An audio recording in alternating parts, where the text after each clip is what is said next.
অনেক সুন্দর করবে, সার্থক করবে। আজকে বিষয়বস্তুর ব্যাপারে যদি বলতে চাই যে মানসিক স্বাস্থ্য রক্ষার দায়িত্ব কি আসলে শুধু পরিবার বা রাষ্ট্র বা শিক্ষার্থীদের, এরকম ভাবে কারো নয়। আমি মনে করি যে আমাদের সকলেরই দায়িত্ব। আজকের বিতর্কের ফলাফল এসে গেছে, সবাই আমাদের শিক্ষার্থীরা মনে হয় অধীর আগ্রহে অপেক্ষা করছে ফলাফল জানার জন্য। আজকের বিজয়ী দল Mymensingh girls cadet college Mymensingh, তোমাদেরকে অভিনন্দন জানাচ্ছি। এবং উন্নত আদর্শ ক্যাম্প পাবলিক স্কুল, তোমাদেরকে আমি অভিনন্দন জানাচ্ছি। তোমরাও ভবিষ্যতে আরো অনেক ভালো করবে। তোমরাও আজকে অনেক সুন্দর উপস্থাপনা দিয়েছ, আমাদেরকে সমৃদ্ধ করেছ।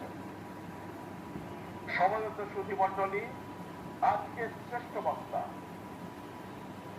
ক্যাডেট সুখানা